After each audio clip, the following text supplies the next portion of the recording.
시청자 여러분 안녕하십니까? 본격 시사 토크 명쾌한주입니다. 제주시장과 서귀포시장, 제주도 정무부지사 후보자에 대한 인사청문회가 마무리됐는데요.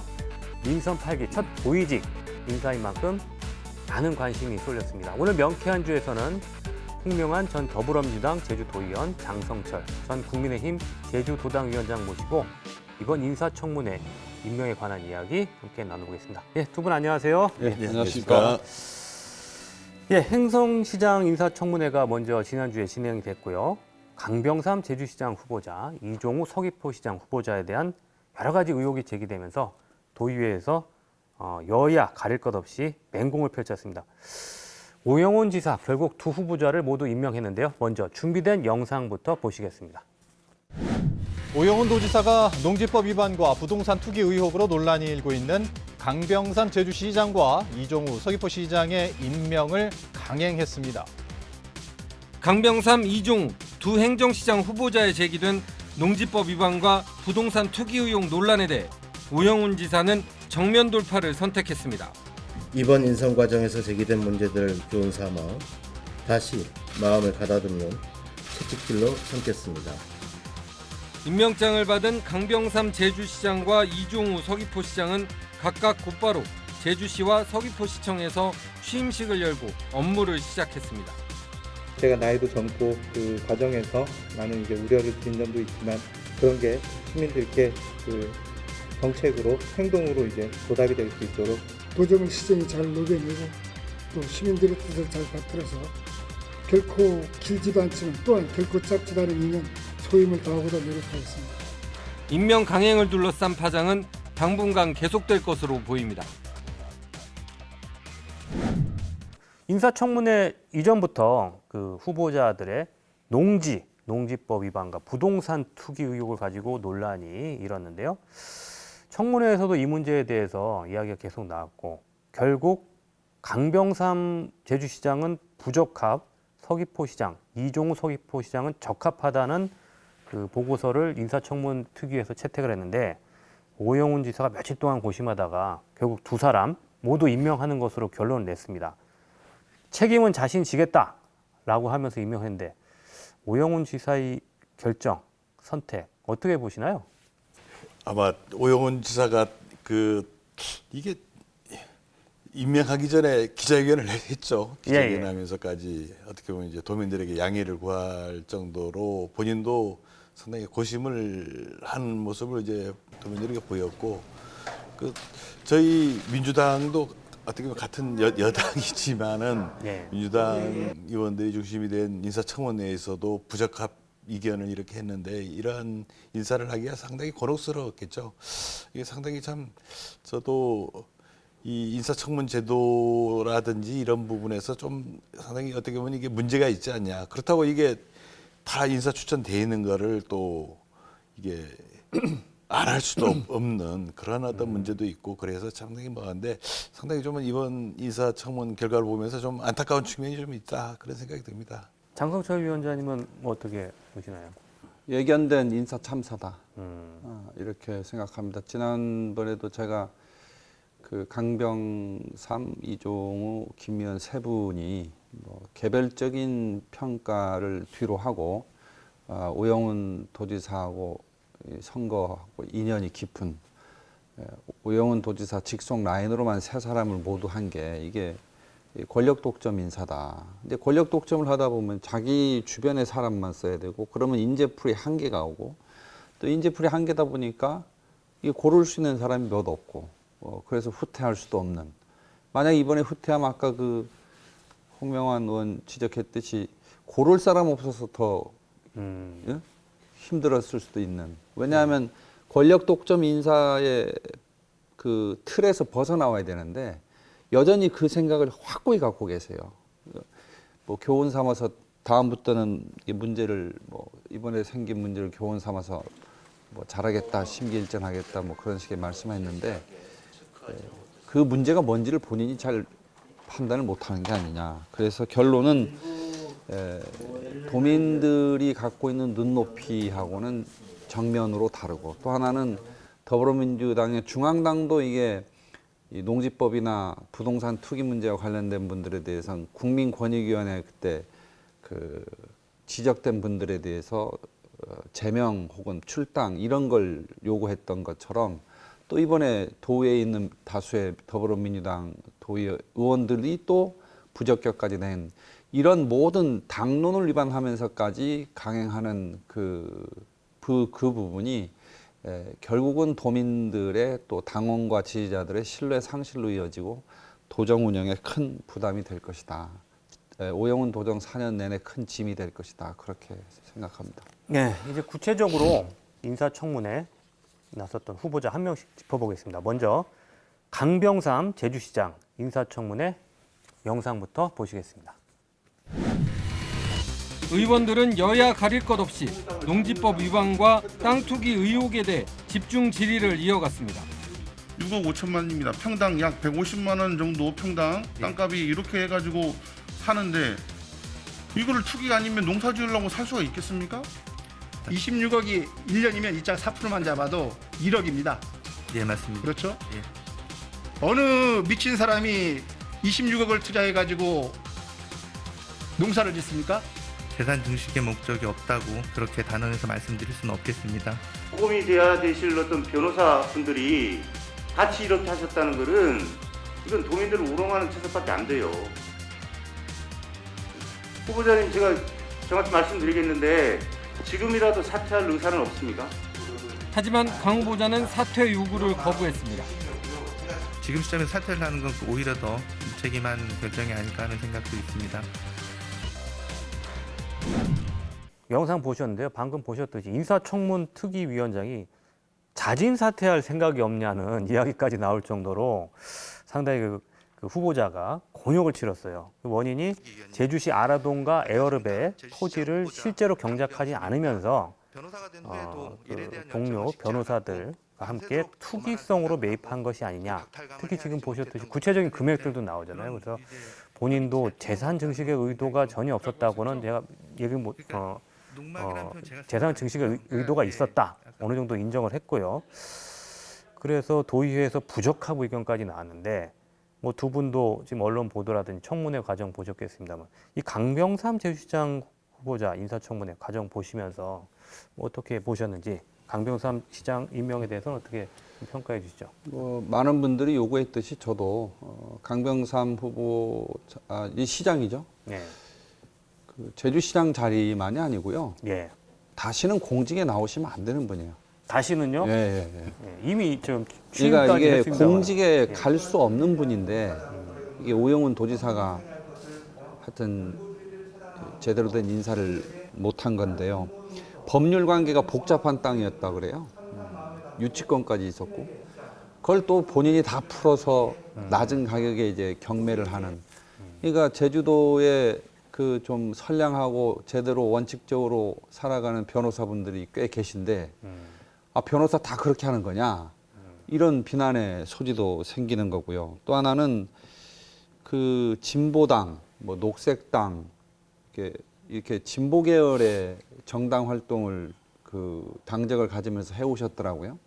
그러니까 머리나 이 판단은 굉장히 진보적인 걸 하는데 현장에 가서 가슴으로 부딪힐 때는 자기 이익이 중심이 되는. 그러나 또 머리로 입으로 얘기할 때는 공익을 얘기하는 상당히 이중적인 잣대를 갖고 살아오신 거예요. 본인이 지금 뭘 하고 계신지를 정확히 판단 못 하실지 모르지만 제가 보기에는 공익적인 마인드가 있어야 되거든요. 공인의 마인드가. 자기 거에 관련돼서는 철저하게 이익을 챙기고 다수의 거에 대해서는 자기한테는 굉장히 너그러운 그런 식의 행태를 하는 거는 전 공직자로서 굉장히 부적합하고 농지 투기만이 문제가 아니라 공인으로서의 마인드가 없다. 그래서 저는 강병삼 제주시장한테 지금이라도 오영훈 도지사의 성공을 바란다면 오영훈 도정이 도민의 신뢰를 받고 다시 새 출발할 수 있는 그런 길을 터줘야 된다는데 동의한다면 본인이 지금이라도 자진 사퇴해야 된다. 나중에 형사 관련 경찰 수사로 인해서 불가피한 또 상황이 올 수도 있거든요. 이런 저런 것들을 감안했을 때 오영훈 도지사를 진정으로 모시고 또 성공을 바라는 그런 마음이 조금이라도 있다면 전 사퇴하는 게 맞다고 생각합니다. 네. 지금 그 강병삼 제주시장은 이제 청문회 과정에서도 그렇고 끝난 이후에도 여러 차례 지금 사과를 하고 농지 문제가 된 농지는 빨리 처분을 해서 문제를 해결하겠다는 입장을 밝혔는데 홍명한 의원님은 어떻게 보십니까? 참 우리 장수철 위원장님께서 혹독한 비판을 하셨는데 뭐 저도 이제 같은 민주당이지만은 오직하면은 우리 민주당의 소속인 인사청문 위원장께서 사퇴하시는 게 어떻겠냐, 사퇴 권고까지 하실 정도면은 이거는 상당히 이게 좀 도가 지나쳤다. 저도 사실 개인적으로 진보정당의 활동들을 오래 해오셨고 이렇게 해서 상당히 기대가 컸었는데 이 내용을 좀 접하면서는 좀 상당히 실망이 좀 크고요. 오영훈 도지사도 아마 좀 뭐 이게 거부하기도 상당히 힘든 게 아직은 이게 조사나 수사가 이루어지지 않은 사안이어서 현재 명백하게 이제 밝혀지지 않은 상태에서 힘든 상황인데 아까 얘기했던 대로 우리 저도 장 위원장님 생각하고 비슷한데 본인이 판단을 좀 하셨어야죠. 이 정도 사안이라면 이게 과연 이게 알려졌을 때 도민들이 어떻게 생각할 것이냐. 이게 20몇 억을 투입해서 메밀 농사를 지어갖고 이게 유지가 된다는 건 말이 안 되는 거거든요. 분명히 제가 보기에도 이거는 좀 농사의 목적이라기보다는 재산직식의 목적을 둔 무슨 투기에 가깝지 않냐 이런 상식적인 비판을 받을 수밖에 없는 것이고 이런 상태에서 과연 이 오영훈 도정의 이 향후 이제 참 우리 제주시나 제주도에 해결해야 될 문제가 산적해 있는데 과연 이 도정의 추진력 이게 힘을 받을 수 있겠는가 상당히 저도 좀 지켜보면서 좀 안타깝게 그렇게 생각합니다. 그 예전에 윤희숙 의원이 있어요. 저 국민의힘에 부친의 그 농지 투기, 농지법 위반을 해서 농지 투기했던 혐의 문제가 이제 불거지면서 그 윤희숙 의원이 뭐 간접적으로 혹시 연루된 거 아니냐 하는 의혹이 생기니까 국회의원직을 사퇴했어요. 그 다음에 국민의힘에서 한무경 의원이라고 있는데 국민권익위원회에서 농지 투기 혐의가 있다 이런 고발 조사건이 이제 통보되니까 의원총회에서 제명했었어요. 우리 오영훈 도지사도 당시에 그 농지법 위반 때문에 국민권익위에서 문제가 있다 해서 5명의 민주당 국회의원이 중앙당에 통보되니까 중앙당 지도부에서 탈당 좀 하시라 이런 공고까지 받았잖아요. 지금 고영권 정무부지사가 있을 때의 농지법 위반에 대한 사회적 관심도나 엄격함하고 비교해 보면 국민권익위원회에서 그 공직자, 특히 국회의원들에 대해서 농지법 위반이나 이런 거에 대한 조사를 하고 권고를 한 이후에 들이대는 사회적 잣대나 엄격함이 굉장히 차이가 있습니다. 그래서 지금은 농지법 위반이 실제로 이 정도 투기 정도로 드러난 경우에는 중앙부처 가면 이건 발도 못 붙이는 사안이에요. 사실 다시 말하면 오영훈 도지사는 더불어민주당의 중앙당 당론을 정면으로 거스른 거예요. 본인이 그거에 연루돼서 조사도 받았었잖아요. 물론 부모로부터 상속받은 토지였기 때문에 여러 가지에서 무혐의 처분이 났지만 그래서 예전에 원희룡 도정 때 고영권 부지사도 그러지 않았냐 뭐 이렇게 주장할 수 있지만 사안은 같다 하더라도 그거에 들이대는 잣대의 엄격함은 많이 바뀌었다는 거. 그거를 강병삼 시장님이 제대로 전 아셔야 된다. 그 말씀을 꼭 드리고 싶습니다.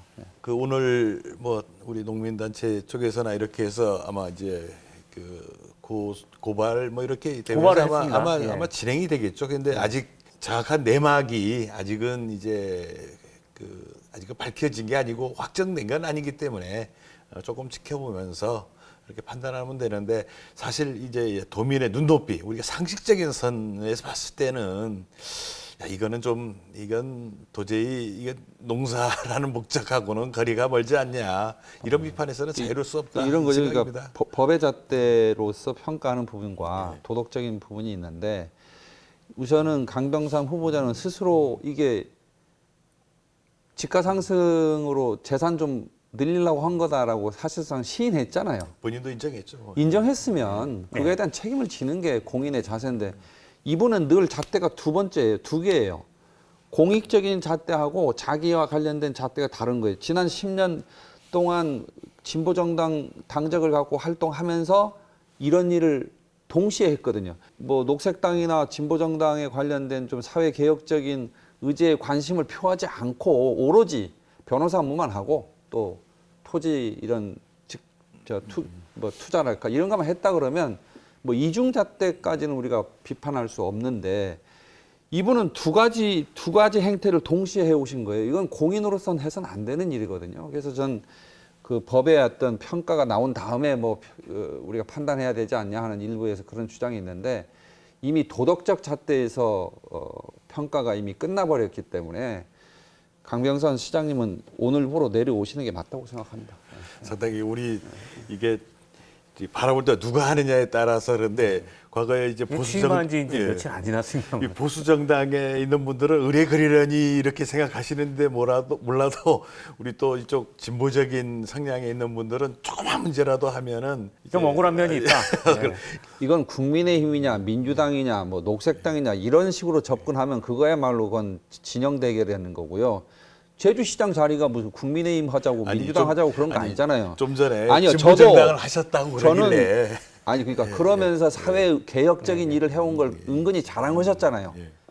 그런 걸 하지 마셨어야죠. 자, 다음은요. 이종우 서귀포시장 역시 준비된 인사청문회 영상 보시겠습니다. 예. 의원들은 이 후보자가 배우자 등과 소유한 농지가 10,000제곱미터를 넘지만 실제 경작을 한 근거는 없다고 질타했습니다. 2020년도에 예촉이라든가 방제복 빼면은 농약이라든가 비료가 3만 원 정도밖에 없어요. 2021년도에는 없어요. 직접 농사를 짓는지도 의문인데 공익직불금을 받았다는 지적도 나왔습니다. 기본형 공익직불제 후보자님이 13만 6,410원, 2020년도에 13만 6,410원, 총 한 40만 원 정도, 40만 원 2천 정도 받았는데 직불금 위반수로 해가지고 받을 해당 사항이 되나요? 이에 대해 이 후보자는 법에 대한 이해가 부족했다며 바로잡겠다고 밝혔습니다. 실질적인 법상으로는 좀 위배의 소지가 있구나 하는 걸 느꼈습니다. 그래서 이분도 나중에 뭐 바로 조치하겠습니다. 네, 이종우 서귀포시장 청문회 보셨는데요. 도의회에서 적격 취지의 보고서를 채택하긴 했지만 역시 농지법 위반 논란이 있었고 특히 논란이 됐던 게 직불금을 받았거든요. 직불금을 신청해서 받았던 것으로 밝혀졌는데 이종우 시장의 이 논란에 대해서는 어떻게 보시나요? 그래도 그 강병삼 우리 시장 후보보다는 조금은 그래도 강도에서 좀 차이가 있지 않냐. 뭐 어떤 부분에서? 뭐 본인이 일단 쭉 그 감귤 농사를 지금까지 쭉 지어왔었던 사람이고 또 문제가 됐던 것도 이제 그 직불금 그 규모 금액이 뭐 한 13만 원 정도인데 사실 농사도 안 지은다면서 그렇게 한다는 게 좀 웃기긴 하죠. 그렇지만은 또 부인이 또 이제 농지법은 어쨌거나 이게 가족 세대 단위로 이렇게 운영 관리가 되는 거기 때문에 부인이 농사를 지었다는 측면. 근데 본인은 이제 농사를 안 지었다라고 하는데 사실 이게 가족이라는 하나의 어떤 세대라는 측면에 대해서 저는 도리어 이종우 시장께서 좀 그 적극적인 좀 소명을 좀 할 필요가 있지 않았겠냐. 이 관계를 조금 아마 제가 보기에도 이게 법적인 측면은 농지법이 좀 복잡한데 그 법적인 측면에서 조금 이게 어떤 이해나 또 설명이 조금 모자라지 않았었나. 그래서 강병삼 시장 건하고는 조금은 다르다. 조금 차이가 있지 않나 그렇게 생각합니다. 장소철 위원장님 어떤 생각하세요? 그 기본형 직불금이 농지를 임차해서 농사짓는 농민들이 있어요.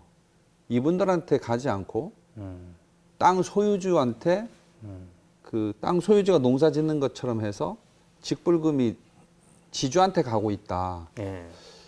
이거는 정치를 제주도에서 지방의원을 하든지 어떤 공직에 있든지 또 지역의 문제에 대해서 좀 들여다보는 사람들은요 다 알아요. 홍 의원님도 아시죠? 이게 문제예요. 예, 토지를 갖고 있으면 농사를 짓지 않아도 직불금을 지주가 가져가요.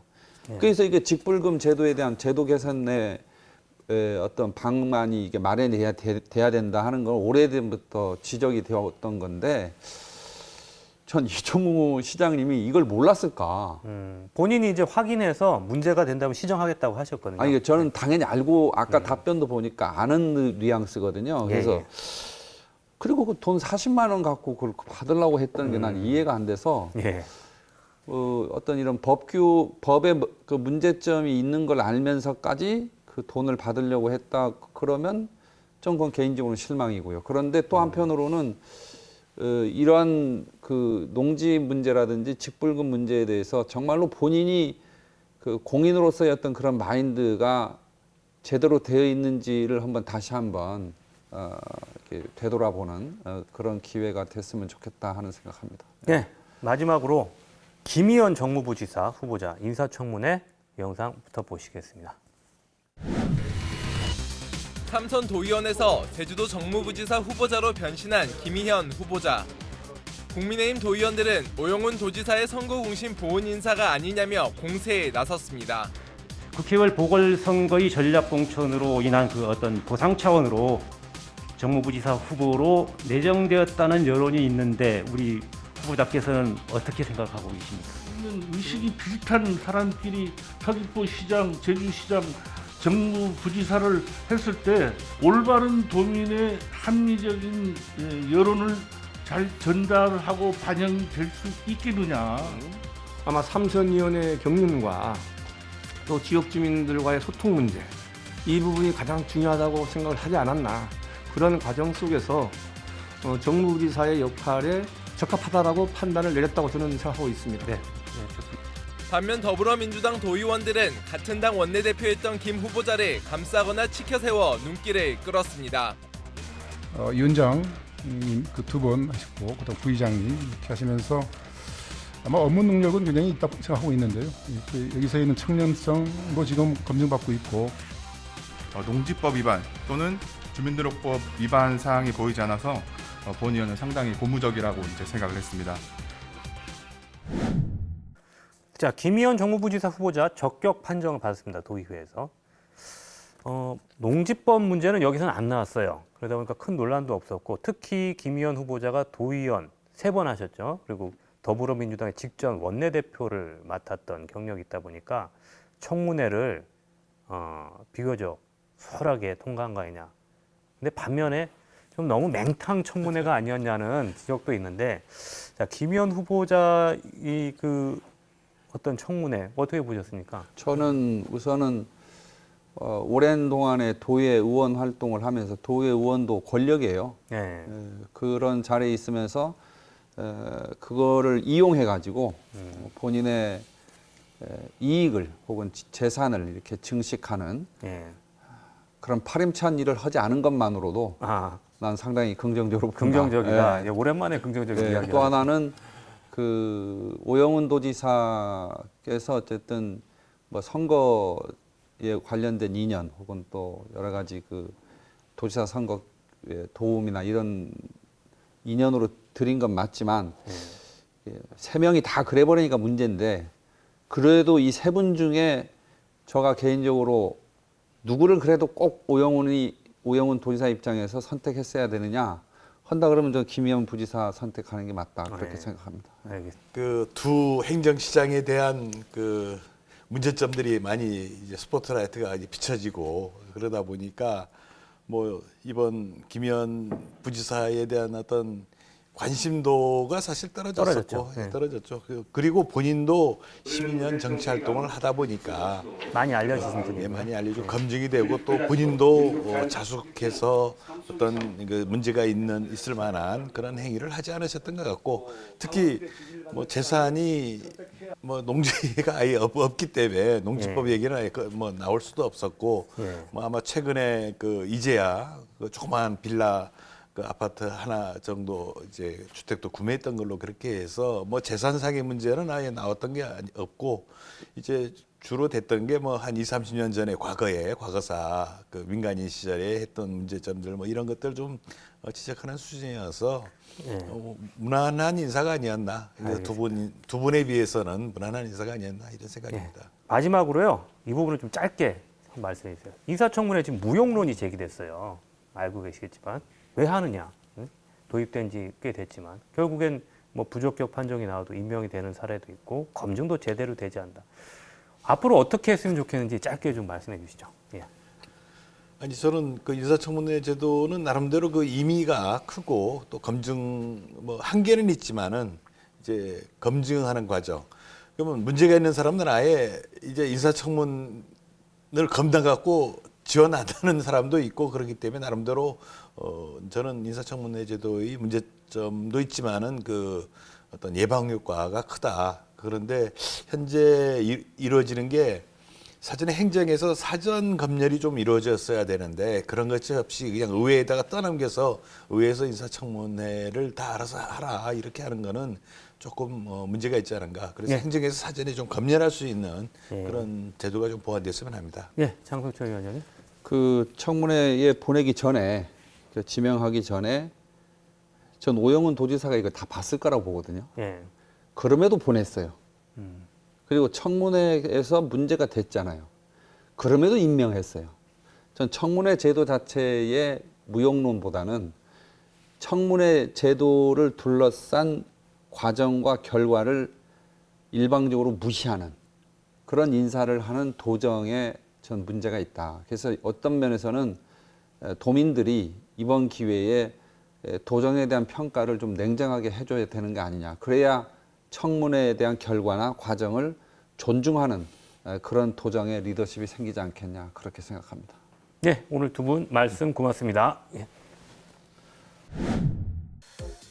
네, 1999년 제주에서 발생한 변호사 피살 사건 한 번쯤 들어보셨을 텐데요. 검사 출신 변호사 이승용 씨가 자신의 차 안에서 흉기에 찔려 숨진 채 발견돼서 당시 제주는 물론 전국을 떠들썩하게 했던 대표적인 장기 미제 사건이었습니다. 사건 발생 22년 만에 범인이 검거됐고 최근에는 살인 혐의에 대해서 유죄 판결이 선고되면서 다시 주목을 받고 있는데요. 오늘 제주경찰청의 강경남 강력계장 또 당시 미제 사건 팀장이셨던 김승환 경위 모시고 자세한 이야기 나눠보겠습니다. 예, 안녕하세요. 안녕하세요. 예. 제주경찰청 강력계장 강경남입니다. 예. 저 경위 김승환이라고 합니다. 예. 먼저 이야기 들어오기 앞서서요. 강력계 미제 사건팀 어떤 부서인지 간단히 설명해 주시죠. 예. 제주경찰청에는 살인, 강도, 절도 등 강력 사건을 전담하는 부서가 형사과인데요. 형사과 내에서도 일선 경찰서 형사과를 관리 지도하는 부서가 또 강력계입니다. 예. 또 강력계 내에 여러 팀이 있는데요. 장기 미제 사건을 전담하는 팀이 미제 사건 수사팀으로 2016년부터 신설해서 지금 현재 운영하고 있고요. 2016년도요? 예, 그렇죠. 예. 2016년도입니다. 예. 미제 사건 수사팀은 그 최소 5년 이상 경과된 미해결 사건을 전담 수사하고 있고요. 지금 옆에 있는 김승환 경위가 작년까지는 미제 사건 수사팀으로 있다가 지금 현재는 강력범죄 수사대로 옮겨서 근무하고 있습니다. 예, 그렇군요. 그럼 1999년 11월이죠.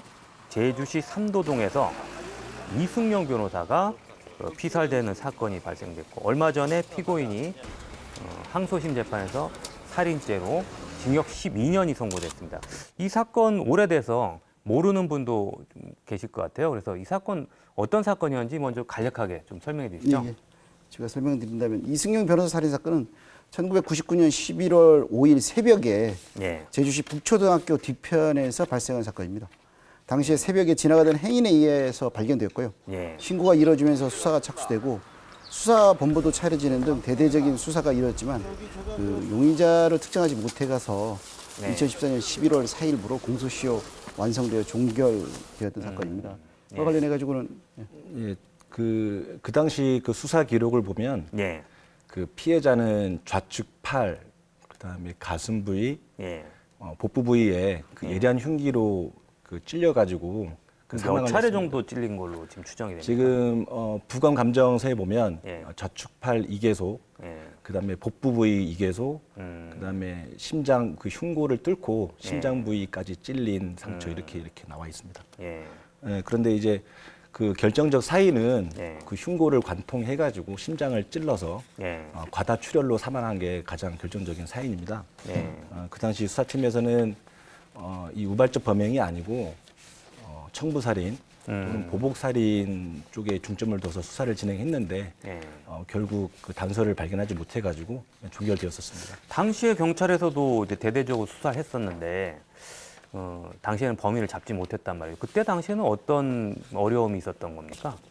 지금은 도내 곳곳에 CCTV가 많이 설치되어 있습니다. 그렇죠. 그런데 이 사건 발생 당시에는 거의 CCTV가 전무했습니다. 그래서 더군다나 이 범행 현장에 범인의 것으로 보이는 지문이나 DNA 또는 유류물들이 전혀 발견되지 않아가지고 거의 뭐 탐문 수사에만 의존할 수밖에 없는 그런 상태였었습니다. 더군다나 그 사건 발생 시간대가 그 새벽 시간대여서 그 탐문 수사할 대상자가 매우 한정적이었습니다. 목격자가 없었군요. 예, 그렇습니다. 이 사건 특성이 범행의 동기가 명확히 드러나지 않은 사건이었습니다. 마땅히 금품을 노린 정황도 없었고요. 돈도 없어진 게 없었어요. 네, 그렇죠. 그다음에 특별히 원한 관계가 드러난 도가 없었기 때문에 매우 어려운 수사가 되었던 게 사실입니다. 그리고 당시에 수사본부도 차려지고 뭐 형사 인력뿐만 아니고 전 경찰서 인력이 다 투입돼가지고 대규모 수사 인력이 꾸렸음에도 불구하고 범인을 특정할 단서를 찾지 못해가지고 종결됐던 건입니다. 그래서 이제 그동안은 수사가 진전이 없다가 결정적인 계기가 된 게 2020년이죠. 그것이 알고 싶다라는 그 방송 프로그램을 통해서 여러 차례 방송이 되면서 다시 이제 재수사가 시작이 됐는데 어떻게 수사가 재개됐었는지 좀 설명해 주시죠. 이승용 변호사 살인 사건은 좀 전에 말했듯이 공소시효 완성으로 수사 종결돼가지고 미제 사건에 해당되지는 않았습니다. 그런데 2020년 6월 27일 SBS 그것이 알고 싶다 프로그램에서 이승용 변호사 살인 사건 다뤄지면서 이미 수사 종결되어 문서부에 보관되던 수사 기록들이 다시 꺼내게 된 거죠. 그 부분에 대해서는 우리가 그 옆에 있는 우리 김성환 경위가 좀 더 설명하도록 하겠습니다. 그 2020년도 5월 경이었습니다. 그때 그 SBS 그것이 알고 싶다 담당 PD로부터 한 통의 연락을 받았습니다. 범인으로 보이는 그런 사람과 그 캄보디아 현지에서 인터뷰를 진행을 했다. 인터뷰까지 다 마친 상태에서요? 그래서 그 인터뷰가 언제 이루어진 거죠? 그 2019년도 10월에 직접 그 PD가 현지에 가서 직접 그 범인을 만나가지고 인터뷰를 진행했었습니다. 그 내용을 들어보니 상당히 좀 신빙성이 있어 보여서 저희가 이제 수사를 진행할지 말지를 판단하는 과정에서 이 사건이 지금 공소시효가 완성이 돼가지고 수사에 실익이 없는 사건이었습니다. 하지만 저희가 좀 실체적 진실 발견이라는 그런 목표가 있었기 때문에 수사를 좀 진행하게 되었고요. 그 워낙 이 피해자분이 검사 출신 변호사였고 그 세간의 이목을 집중시켰던 사건이다 보니까 그 방송이 되자마자 3일 만에 바로 이 건 수사를 진행하게 되었습니다. 지금 말씀하셨는데 공소시효 문제가 처음에 문제가 됐었거든요. 그래서 공소시효가 끝난 사건이라고 생각이 돼서 경찰에서도 사실상 수사가 중단됐었는데 결국에는 이제 공소시효가 적용이 돼서 지금 이 범인이 검거가 됐지 않습니까? 이 부분은 어떻게 해결된 건가요? 저희가 그 실체적 진실 발견이라는 그런 사명감 때문에 수사를 진행했는데 수사를 진행하다 보니까 이게 어쩌면 공소시효가 완성되지 않았을 수도 있겠다는 그런 생각이 들었습니다. 그래서 이제 범인의 출입국 기록을 좀 집중적으로 봤습니다. 보다 보니까 범인이 그 공소시효 만료되기 전에 그 해외로 자주 나갔던 점에 주목을 했습니다. 그래서 그런 법리 검토를 했는데 그런 법리 검토를 담당했던 우리 강력 기자님께서 나중에 부연 설명을 좀 드릴 것 같습니다. 법리 검토 결과는 어떻습니까? 이 사건에 있어서 그 수사 초기에 가장 쟁점이었던 게 공소시효 부분이었어요. 현재 그 피고인으로 재판받는 그 범인이 그 출입국 기록을 저희가 면밀히 확인했던 중에 2014년 3월에 마카오로 출국한 기록이 있더라고요. 마카오요? 한 13개월 가량.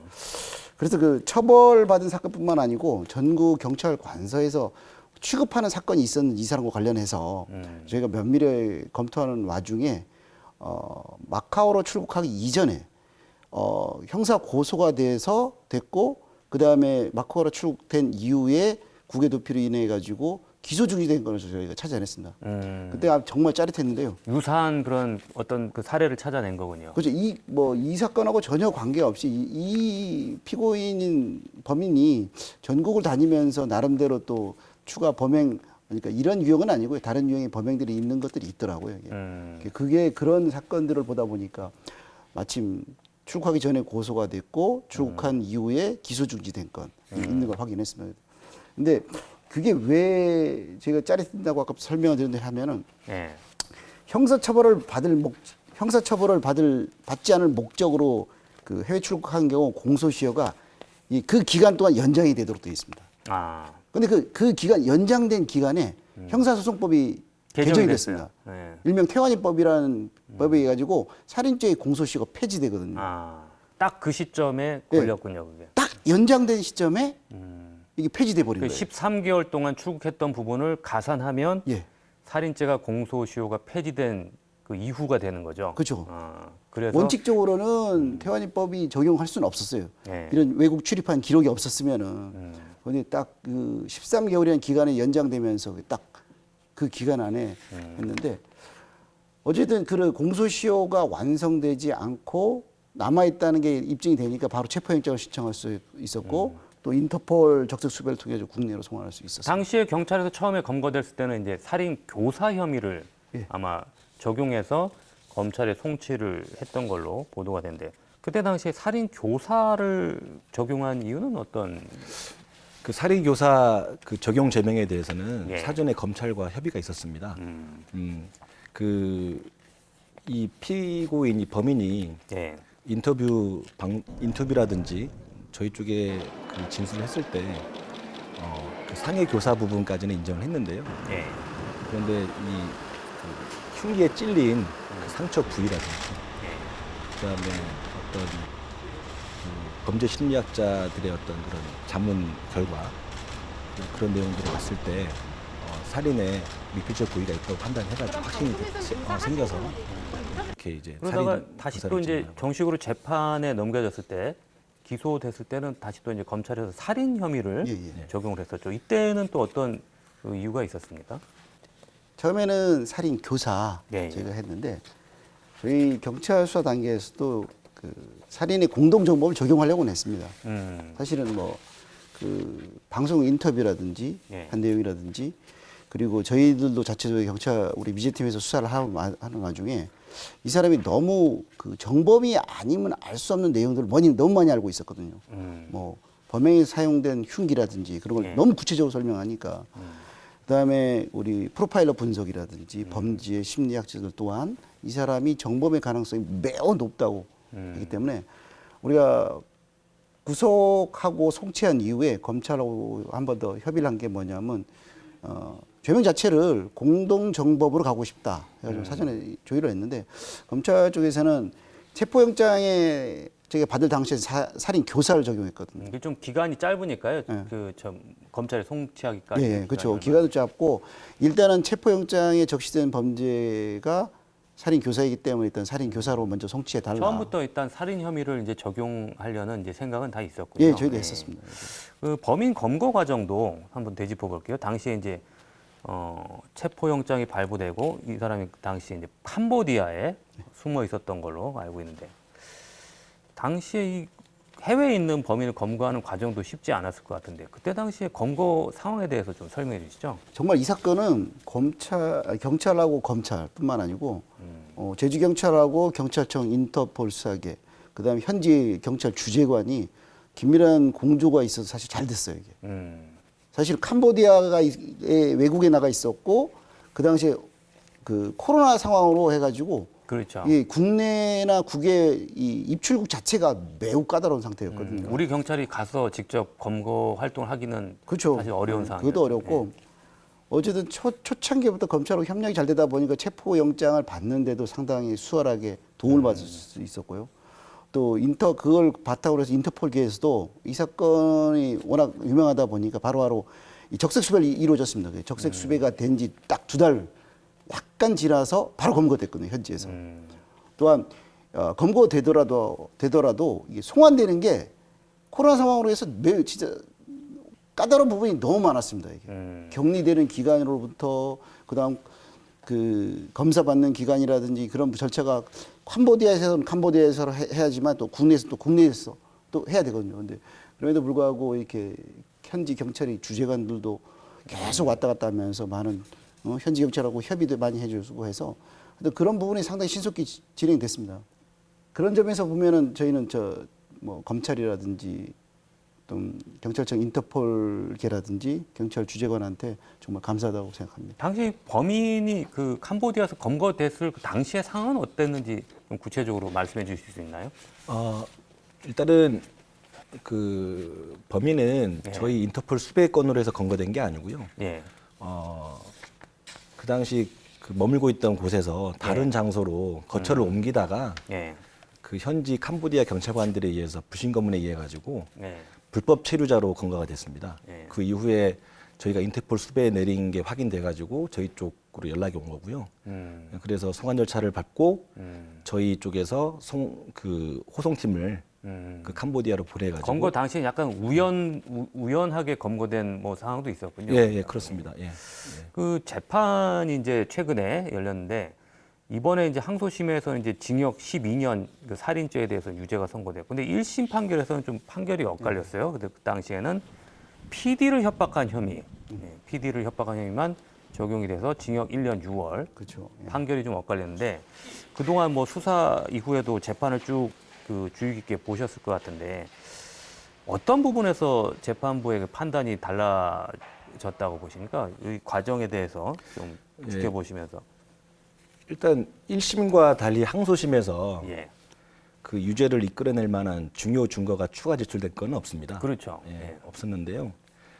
단지 항소심에서 부검 감정의 등의 전문가 몇 분이 증인으로 오셔가지고 증인 신문은 있었습니다. 같은 내용이라고 보이는데 항소심에서는 1심과는 달리 판단을 한 것 같습니다. 법률적 판단은 달리한 거죠. 법률적으로. 법률적으로만. 1심 재판도 피고인이 범인이 맞다고는 봤습니다. 사실은. 왜냐하면 판결문에도 보시면은 그 피고인에 대해 가지고 법적으로만 무죄라고 했거든요. 그러니까 법적 이외의 부분은 범인이 맞다고 보긴 맞습니다. 강하게 의심을 했군요. 맞습니다. 그랬는데 이번 그 항소심에서는 공모 공동 정범이요. 뭐 이런 용어가 등장하는데 이거 어떤 건지 좀 설명해 주시죠. 그게 그 1심에서가 인정해주지 않았던 어떤 그 살인의 미필적 고의 그리고 그 피고인의 그 기능적 행위집이라는 그런 이게 것을 좀 어려운 얘기예요. 그래서 이게 그러니까 직접 이 피고인이 어떤 범행에 가담했는지를 떠나서 그 부분은 이제 지금 우리가 정확하게 알 수는 없지만 그 모의를 그 이런 핵심적인 어떤 뭐 범행을 계획하고 뭐 흉기를 준비하고 이런 과정에 개입했다면 이것도 역시 살인의 공범으로 이제 본다는 뭐 그런 이야기인가요? 예, 그렇습니다. 조금 더 부연 설명해 드리자면 이 공모 공동 정범이라는 이론은 사실은 조직 폭력 사건에서 주로 사실 예전에 많이 다뤄졌던 거래요. 왜냐하면 조직 폭력배 수괴가 그 부하 조직원들한테 시켜서 누구를 어떻게 해를 해라. 너는 뭐 하고 너는 뭐 하고 지시가 이루어지거든요. 현장에서 지시에 의해서 이루어진 그 행동 대원들은 뭐 실제 실행을 합니다. 근데 수괴를 처벌할 수가 없어요, 이게. 그 당시 그 기본적인 이론으로 보면은 그래서 이 공모 공동 정범이라는 이론에 의해 가지고 수괴도 기능적으로서의 지시와 역할을 이런 그런 기능적인 행위 지배를 했다. 이렇게 보는 거죠. 재판부에서는 이게 단순한 어떤 개인적인 원한 관계가 아니고 조직 폭력 범죄로 봤기 때문에 이런 판결이 가능했던 것 같습니다. 그동안 이제 유죄 판결, 이 검거 이후부터 그 과정을 쭉 지켜보셨을 텐데 미제 사건 이제 해결이 되다 보니까 이제 법원 판결이 대법원 판결이 좀 남아 있긴 합니다만은 항소심에서 그래도 이제 그 유죄 판결이 나오다 보니까 소회도 남다르실 것 같아요. 그동안 사건을 맡고 쭉 지켜보셨는데 심정이 어떠신지 소회를 좀 말씀해 주시죠. 참고로 2018년 그 제주판 살인 사건 해가지고 보육교사 살인 사건 들어보셨죠? 그 당시도 느낀 바지만은 미제 사건이라는 특성이 한마디로 전 머리 쥐가 날 정도로 정말 어렵고 힘듭니다. 때로는 뭘 해야 할지조차도 사실은 모를 때가 많거든요. 그 사건 사건이 발생했을 당시, 그 당시에 정말 베테랑 수사관들이 많이 참여해서 수사를 했음에도 불구하고 어떠한 증거도 발견하지 못하고 사건이 미지 사건이거든요. 예. 그런 사건은 20년이 다 지나서 네. 재수사한다는 데 있어서 어떤 증거를 찾는 게 너무 어렵습니다. 예. 사실 그럴 수밖에 없어요. 20년이라는 시간이 지나버렸기 때문에. 예. 비록 뭐 이번 사건은 뭐 범인 스스로 방송 인터뷰를 신청하면서 뭐 수사에 착수됐지만은 그럼에도 불구하고 그 자백에 인터뷰한 자백에 대한 보강 증거는 어떻게 찾을 건지, 그 다음에 공소시효 완성 부분이 상당히 어려웠습니다. 이게 완성이 되지 않았다는 걸 어떻게 해결해 낼 건지 그런 부분에 정말 어려운 점이 너무 많았습니다.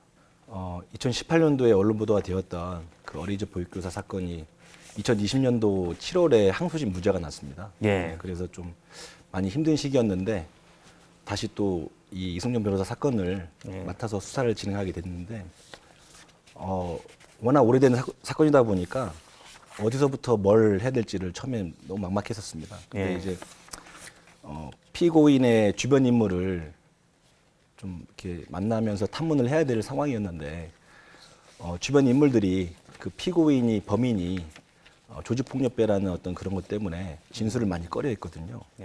그 진술을 꺼려하다 보니까 그 진술을 끌어내기 위해서 설득 작업을 하는데 상당히 애로사항이 있었습니다. 그리고 뭐 개중에는 뭐 허심탄회하게 진술해 주신 분도 계시지만 여하튼 비록 1심에서 무죄가 선고돼 가지고 많이 또 괴로웠지만 그래도 이번에 항소심 재판에서 유죄가 인정되어 가지고 너무 그 항소심 재판부에 감사하다는 말씀을 드리고요. 더군다나 사건 초기부터 같이 수사를 해준 우리 강gen남 계장님, 그리고 김덕수 경위, 그리고 지금 서울 남부지검으로 발령이 나서 갔는데 이완우 검사님, 그리고 항소심에 같이 공판을 띄워준 우리 전초로 검사님께 다시 한번 이 자리를 빌어서 감사의 말씀을 드리겠습니다. 예, 그럼 마지막으로요. 지금 검찰에서 이번 재판 끝나고 나서 배후를 끝까지 추적하겠다. 뭐 이런 이야기는. 경찰에서도 지금 이 부분에 대해서 혹시 계획이 있으신가요? 예. 조금 설명을 드리자면요. 뭐 제주경찰은 뭐 제주지검하고는 하여튼 미제 사건을 수사하는 데 있어서 항상 긴밀한 협력 관계를 유지해 왔습니다. 뭐 보육교사 살인 사건 당시에도 대법원 판결 단계까지 검찰하고 계속 협력 관계가 있었습니다. 그 이번 사건에 있어서도 항소심 선고까지 뭐 추가 자료를 확보한다든지 아니면 증거를 찾는데 계속적인 요청이 들어오면 저희가 바로 움직이고 자료를 찾는데 협력하고 이렇게 했었거든요. 마찬가지 뭐 배우를 수사한다면은 검찰도 뭐 저희가 요청이 온다면은 저희는 적극적으로 대응해서 긴밀하게 협력할 수 있고, 만일에 검찰에서가 그 부분에서는 추가적으로 더 안 한다 하더라도 저희 자체적으로 좀 해보고는 싶습니다. 배우에 대해서 밝히는 거는. 사실은 저희도 정말 궁금하고, 근데 지금 그 피고인의 신병 자체가 검찰 쪽에 있거든요. 저희한테 없기 때문에 저희가 자체적으로 한다면 검찰하고 사전 협의가 되어야 될 전제되긴 합니다. 알겠습니다. 네, 두 분 오늘 말씀 고맙습니다. 네, 처서가 지나면서 기승을 부리던 무더위도 차츰 가시고 있죠. 이번 여름 제주에 피서객이 몰리면서 익수사고 소식도 들렸었는데요. 여름철 막바지인 만큼 물놀이 사고에 더 유의하시고요. 안전한 휴가 보내시기 바랍니다. 오늘도 늦은 시간까지 시청해 주셔서 고맙습니다. 명쾌한 주 다음 주 이 시간에 뵙겠습니다.